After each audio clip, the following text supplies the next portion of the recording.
Eu nunca pensei que aos 80 anos, sentada sozinha numa cadeira de balanço, o que mais me atormentaria não seriam dores nas costas, mas sim os fantasmas daquilo que escolhi esconder. Meu nome é Conceição. Sou viúva há quase 4 anos. Tenho filhos, netos e uma vida inteira que parece exemplar aos olhos de quem vê de fora.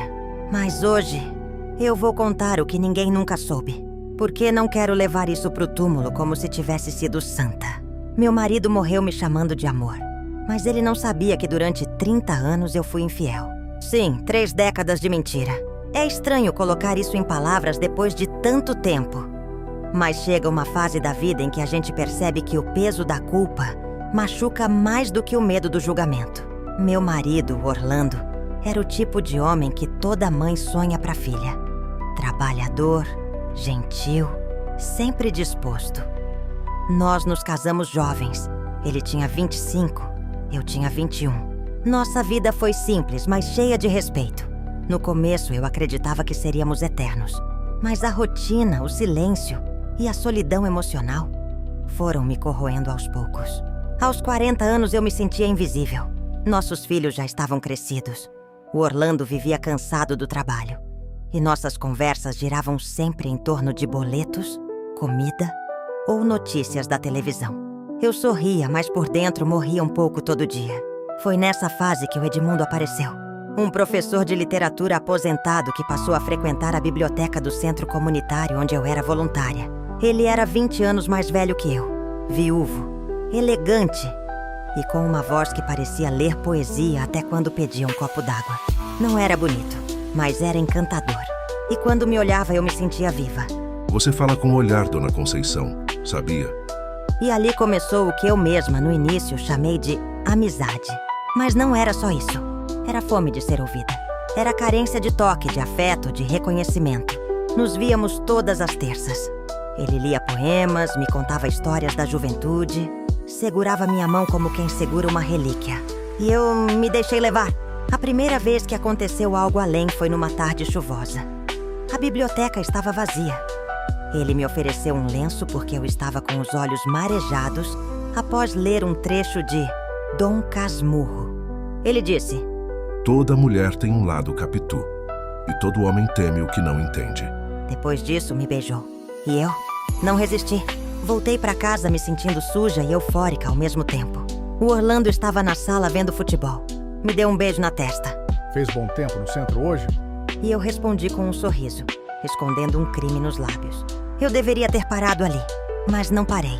E foi assim que começou um caso que se estendeu por 3 décadas. Durante muitos anos ninguém desconfiou de nada.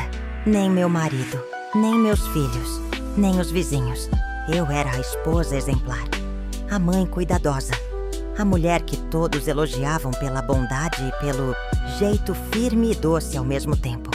Mas por trás das visitas à biblioteca, dos encontros em cafés escondidos, dos passeios no banco da praça com Edmundo, havia um abismo entre quem eu era por fora e quem eu me tornava por dentro.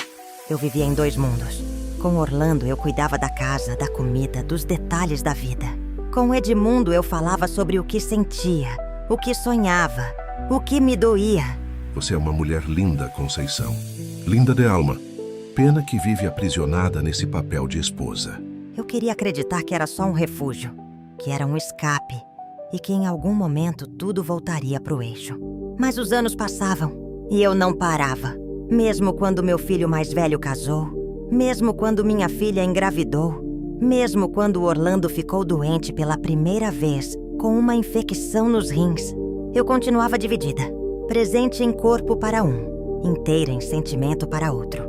E o mais perverso é que Edmundo nunca me cobrou, nunca exigiu que eu deixasse o Orlando, nunca me pressionou. Ele era confortável demais. E eu covarde demais. Você nunca quis me ter só pra você? Você nunca foi de ninguém. Você sempre foi sua. E eu só tive o privilégio de te ver por inteiro quando o mundo não olhava. Talvez por isso tenha durado tanto. A ausência de cobrança nos fazia continuar. Como se fosse um acordo silencioso. Um pacto sem assinatura. Um crime sem punição. Mas a culpa... a culpa não tirava férias. Tinha noites em que eu chorava no banheiro. Tinha dias em que evitava olhar nos olhos do Orlando. Ele me fazia cafuné, e eu me sentia como se estivesse traindo um homem inocente com o próprio perdão dele. Você é minha rocha, Conceição. A única certeza que eu tenho nessa vida. E eu sorria, mas por dentro me despedaçava. Quando o Edmundo completou 90 anos, ele teve uma queda forte e passou a depender de cuidados. Foi internado numa casa de repouso. Eu continuei visitando, mas cada vez menos. Não por falta de sentimento, mas porque a idade e a consciência começaram a pesar juntas.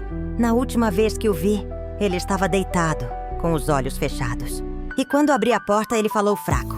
Se eu partir primeiro, promete que vai lembrar da gente como poesia, não como pecado. Eu chorei ali mesmo, segurando a mão enrugada dele. Prometi, e 2 semanas depois, ele se foi. Eu não fui ao enterro. Disse ao Orlando que estava com enxaqueca. E passei o dia deitada, sem me mover, com o peito esmagado. Depois que o Edmundo faleceu, algo dentro de mim também morreu. Não era só tristeza. Era um vazio acompanhado de uma vergonha que eu não conseguia mais esconder nem de mim mesma. Eu passei a viver em modo automático. Cumpria minhas rotinas, sorria nas datas comemorativas, fingia interesse nas conversas de família. Mas por dentro, eu estava seca. A perda de Edmundo me destruiu não só como amante, mas como ser humano. Porque, ao contrário do que se espera, não foi a separação que me fez sofrer. Foi a impossibilidade de viver o luto de forma verdadeira. Eu não podia chorar por ele publicamente. Não podia dizer o quanto ele era importante. Não podia guardar fotos, escrever homenagens, segurar a mão da filha dele no velório. Eu tinha que fingir que ele era apenas o senhor da biblioteca. E isso doeu como 1000 agulhas na alma. O Orlando começou a perceber minha apatia, mas ele nunca foi de invadir meu silêncio. Você anda tão quieta, meu amor. É alguma coisa que eu fiz? Não, meu bem. É só cansaço. É o tempo. É a idade. Mentiras. Mais uma vez. O tempo passou. E com ele, o corpo do Orlando começou a enfraquecer. Diabetes, pressão alta, perda de memória recente. Até que um dia ele me chamou pela manhã, com a voz embargada. Acho que meu corpo tá me dizendo que tá cansado, mas minha alma quer continuar com você mais um pouco. Aquilo me desabou. Eu segurei a mão dele e quis pedir perdão ali mesmo. Quis dizer, eu errei com você, mas não consegui. Minha covardia era maior que minha culpa. E eu me calei, mais uma vez. Foram 2 anos de cuidados intensos. Ele já não lembrava onde guardava as coisas, mas nunca se esqueceu do meu nome. Nunca deixou de me chamar de minha flor. Promete que vai ficar comigo até o fim? E eu prometi, mesmo sabendo que já tinha quebrado todas as outras promessas antes.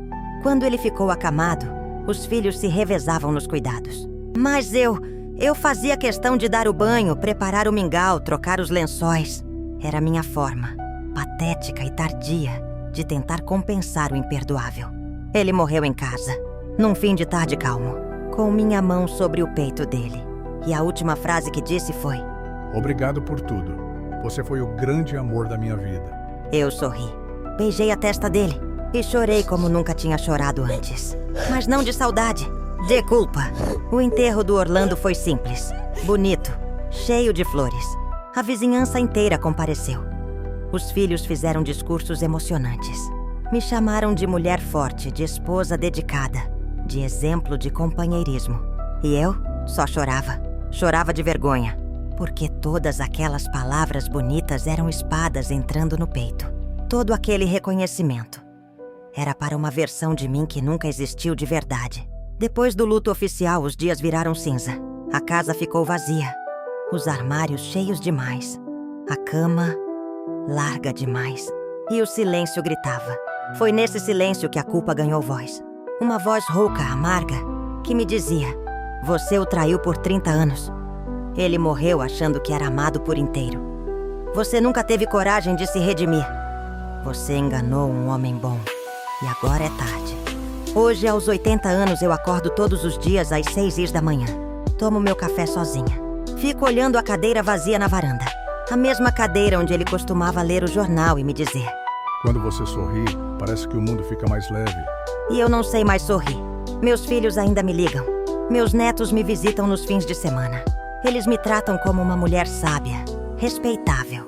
Mas mal sabem que dentro de mim mora uma mulher arrependida. Uma mulher que trocou 30 anos de fidelidade por instantes de fuga.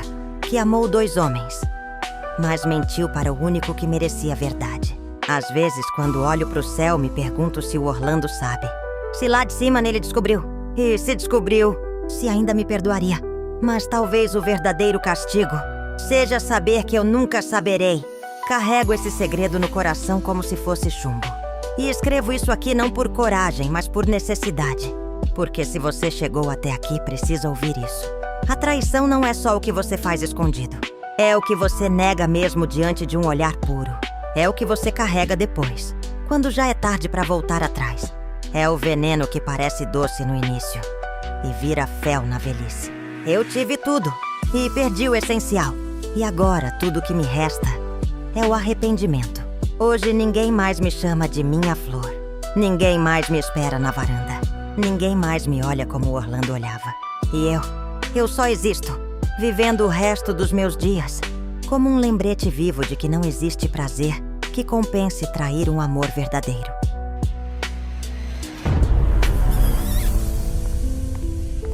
Relatos de traição.